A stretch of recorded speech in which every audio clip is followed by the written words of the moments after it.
लगभग 8 जुलाई 2024 के आसपास पुलिस की टीम को गांव के कुछ लोगों ने थाने में फोन किया और कुछ ऐसी बात कही कि पुलिस की टीम आपको बता दूं।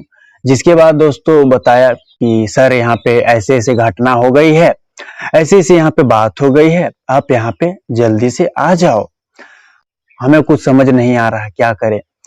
तो दोस्तों पुलिस की टीम, पुलिस कर्मी जिसके बाद उस गांव में, उस बताए हुए जगह पर, उस घर के पास कुछ ही देर में पहुंचती है तो देखते हैं कि गांव के लोगों की भीड़ है, साला गांव की भीड़ उमड़ी है लोगों की, और एक घर को घेर रखा है गांव के लोगों ने चारों तरफ से। पुलिस की टीम को यहाँ काम था लोगों को साइड करना और अपनी आगे की कार्यवाही करना, तो वही करती है दोस्तों।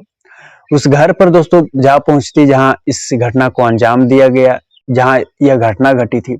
पुलिसकर्मी जब गाड़ी से उतरी तो वह देखती है एक घर के छत के ऊपर दोस्तों एक शख्स जो है फंदे से झूल रहा है। और यह दृश्य देखने के बाद हैरान हो गई पुलिस की टीम, और हैरान तब और ज्यादा हो गई जब देखती कि बगल में एक लड़की भी फंदे से झूल रही है, जिसकी ज्यादा नहीं बोले तो 15 से 16 की उम्र होगी।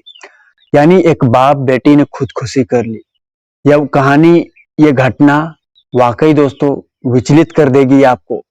और ये दृश्य को देखकर आसपास में वाकई डर और खौफ का माहौल था। अब आंखों के सामने बाप और एक बेटी जो कि फंदे से झूल गए दोस्तों। अब लोगों के मन में अलग अलग भाव, अलग अलग ख्याल आ रहे थे, अलग अलग सोच रहे थे लोग।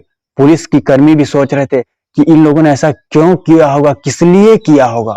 और जिसके बाद जो सच्चाई सलाह सामने आया, जो घटना सामने आया, ये वाकई जिसके बाद लोग हिल गए और लोग जिसके बाद पुलिसकर्मी पर ही गलत ठहराने लगे।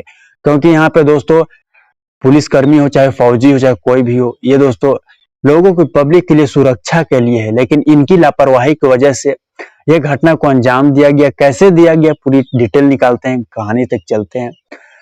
नमस्कार दोस्तों, मैं अंकित सिंह। आज की सच्ची घटना की बात करूं दोस्तों तो राजस्थान के जालौर की बात कर रहा हूं। लगभग यही 8 जुलाई की यह वारदात है। जहां बता दूं यह घटना पूरा कुछ कहानी इस कदर है दोस्तों कि 13 जून 2024 को एक गांव का एक शख्स जिसका उम्र 30 साल के आसपास, वो पुलिस थाने पहुंचता है। और जिसके बाद उसने एक पन्ना पे उसने अपने बारे में बताया, अपने बारे में लिखा कि वो क्या करता है और क्या नहीं करता, और अपनी बेटी के बारे में बताया। तो उस पर लिखा था दोस्तों कि मेरा नाम संजय है और मेरी उम्र 30 साल के आसपास है, और मैं खेती का काम करता हूँ, खेती गृहस्थी करता हूँ, और मेरा एक बेटा है और एक बेटी है। और बेटा भी काम करता है जबकि बेटी घर में ही रहती। हम कुल 3 लोग हैं और हमारी जिंदगी ऐसे ही खुशहाल सी कट रही थी, खुशी से। लेकिन आगे चलकर होता यह है दोस्तों, जहां बता दूं 12 जून 2024 को वह पिता बाहर काम के दौरान गया हुआ था। तो उसके बेटे का कॉल आता है और जिसके बाद वो अपने पिता को कहता है कि पापा, बहन निकली थी पापा घर से बाहर, समय काफी बीत गए हैं, वह लौट कर नहीं आई है। तो दोस्तों यह बात जैसे ही पिता सुनती तो वो घबरा सा जाता है। तो आपको बता दूं जिसके बाद उसके जब बेटी को जिसके बाद उसने ढूंढना शुरू कर दिया, वो हर जगह गया, जहां वो अपने दोस्त के घर जाती थी वो हर जगह कांटेक्ट किया, हर जगह तलाशा, लेकिन बेटी का कोई आता न पता।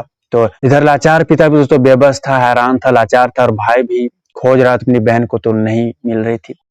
तो आपको पता तो जिसके बाद उसके अगले दिन वो पिता थाने पहुंचा था और शिकायत दर्ज कराया था कि बेटी मिल नहीं रही है, गुमशुदगी का। दोस्तों पुलिस कर्मियों ने आपको पता तो शिकायत दर्ज कर लिया था, लेकिन पुलिस की टीम काम नहीं कर रही थी। वहां के एसएचओ दोस्तों हालांकि ले तो लिया था बयान, लेकिन काम नहीं कर रही थी।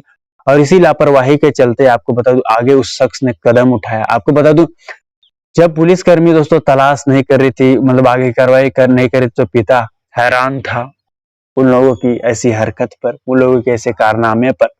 जिसके बाद 2 से 3 दिनों बाद दोस्तों वो लाचार पिता क्या करता, आखिरकार दोस्तों उसके बाद फिर से वो थाने पहुंच जाता है और इसके बाद फिर से कंप्लेंट डालता है, अलग पुलिसकर्मी के पास जाता है, सीनियर पुलिसकर्मी के पास, और जिसके बाद वहां शिकायत दर्ज करता है।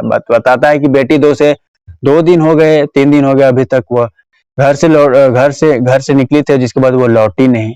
गुमशुदगी का शिकायत दर्ज किया जाता है दोस्तों, जहाँ पे सीनियर पुलिस कर्मियों को पता चलता है कि एसएचओ, जो आपको बता दूं, जो पुलिसकर्मी जो जूनियर पुलिस की टीम है दोस्तों, वो शिकायत लिए लेकिन आगे की कार्रवाई नहीं की। तो वहां आपको बता दूं उन लोगों पर भी जिसके बाद आगे कार्रवाई की गई, जिसके बाद निलंबित कर दिया गया था।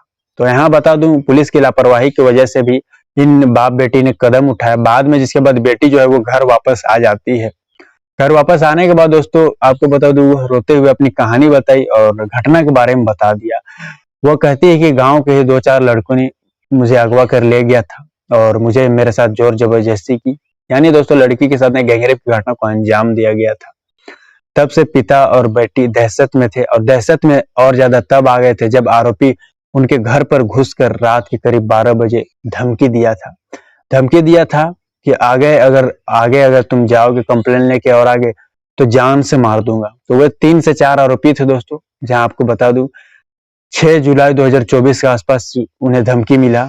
और यहाँ आपको बता दूं इसी डर से पुलिसकर्मी की शिकायत नहीं लिए, इस डर से भी इन बाप बेटी ने कदम उठाया, जिसके बाद दोस्तों वे एक सुसाइड नोट लिखते हैं कि हम क्यों सुसाइड कर रहे हैं दोस्तों। और इसके बाद दोस्तों वे दोनों फंदे से झूल गए और वे अब इस दुनिया में नहीं।